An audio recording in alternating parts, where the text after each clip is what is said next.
খাসির মাংস খুবই লোভনীয় একটি খাবার। এই রান্নাটা খেতে অনেকে পছন্দ করলেও কেউ কেউ এই রান্না করতে বেশ বিরক্তিকর মনে করেন। কেউ কেউ বলে থাকেন এটা রান্না করলে নাকি মজা হয় না কিংবা গন্ধ আসে। আজকে দুই সমস্যার সমাধান নিয়ে চলে এলাম আপনাদের সাথে এই রান্নাটা শেয়ার করার জন্য। তো আমি কিভাবে রান্না করি সেটাই আপনাদের সাথে শেয়ার করব। খুবই সিম্পল উপায়ে রান্না করি, তবে কোনো রকমের গন্ধ থাকে না। তো প্রথমে আমি মাংসটাকে ভালো মতো ধুয়ে পরিষ্কার করে এটাকে পানি ঝরা দিয়ে নিয়েছি। দেন আমি চুলায় ফ্রাই প্যান বসিয়েছি, তার মধ্যে সরিষার তেল এবং সয়াবিন তেল দুটোই মিক্স করে দিয়েছি। আর এর মধ্যে দিয়ে দিলাম এলাচ, দারচিনি, কালো এলাচ, সাদা এলাচ দুটোই দিয়েছি। সাথে তেজপাতাও দিয়ে একটু নাড়াচাড়া করে এর মধ্যে দিয়ে দিলাম পেঁয়াজ কুচি। পেঁয়াজটাকেও আমি কিছুক্ষণের জন্য নাড়াচাড়া করে নিব, খুব বেশি ভাজবো না, তবে একটু নরম হলেই এর মধ্যে দিয়ে দিব রসুনগুলোকে আমি আজকে থেতলে ব্যবহার করছি। এভাবে রান্না করলে মাংস রান্না হতে হতে রসুনটা একদম গলে যাবে। আর এভাবে মশলাটা বেশ ফ্রেশ লাগে আমার কাছে। প্রায় আমি গরু মাংস এভাবে রান্না করে থাকি। এখন দিয়ে দিলাম আদাটা একটু নাড়াচাড়া করে এরপর সামান্য পরিমাণে পানি দিয়ে দিব। আর এরপর একে একে দিয়ে দিব সব ধরনের গুঁড়ো মশলা। প্রথমে হলুদ, এরপরে মরিচ দিয়ে দিব, পরিমাণ মতো অবশ্যই দিতে হবে। দেন দিয়ে দিব জিরার গুঁড়া, ধনিয়ার গুঁড়ো, সব ধরনের গুঁড়া মশলাই আমি খাই সেটাই দিয়ে দিচ্ছি। যারা বেটে মশলা ব্যবহার করেন তারা অবশ্যই নিজেদের পরিমাণ মতো বাটা মশলাটা দিয়ে রান্নাটা করলে আরও বেশি টেস্ট হবে। তো এখন নাড়াচাড়া করে মশলাটাকে ভালো মতো কষিয়ে নিলাম। মশলাটা কষানোর জন্য সামান্য পানি ব্যবহার করলাম, এতে করে মশলাটা কষানো বেশি ভালো হয়। তো এখন আবারও কষাই করে এর মধ্যে দিয়ে দিলাম ধুয়ে পরিষ্কার করে রাখা পানি ঝরা দিয়ে রেখেছিলাম যে মাংসটা, এই মাংসটা দিয়ে এখন ভালো মতো কষিয়ে নিব। কোনো রকমের পানি এখন দিব না।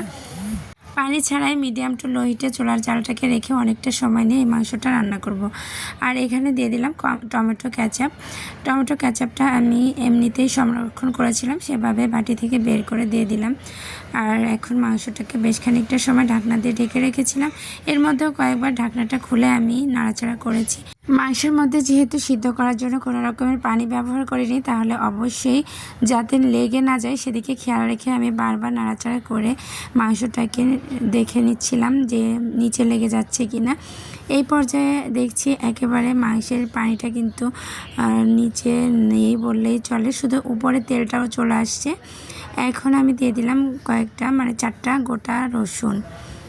এই রসুনটা দেওয়ার একটাই কারণ, শরীরে যদি ব্যথা বিষ থেকে থাকে বড়দের জন্য অনেক ভালো। আর আমার ঠান্ডার প্রবলেম আছে সেটা ভেবে রসুনটাকে দিয়ে থাকি। দেখতেও বেশ সুন্দর লাগে। এছাড়া আর কোনো উপকারিতা আছে কিনা আমার জানা নেই, যদি কেউ জেনে থাকেন অবশ্যই জানাবেন। আর অবশ্যই আমরা যেহেতু আলু পছন্দ করি, আলুটাও দিয়ে দিয়েছি।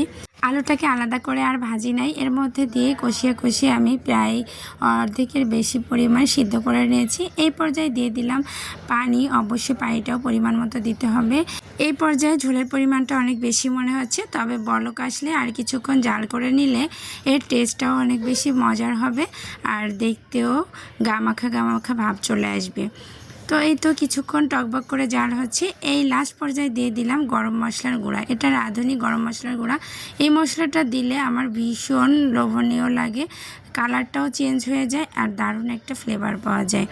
তো এভাবে আপনারা যদি খাসি মাংস রান্না করবেন, আমি নিশ্চিত খুব অল্প মশলা দিয়ে এত মজার ফ্লেভারফুল একটি খাসির মাংস রেসিপি করে নিতে পারেন খুব সহজে। তো আমার রেসিপি যাদের ভালো লাগে অবশ্যই আমাকে কমেন্ট করে জানাবেন। সবাই ভালো থাকবেন। ধন্যবাদ সবাইকে। দেখা হবে নেক্সট কোনো ভিডিওতে আবারও। আল্লাহ হাফেজ।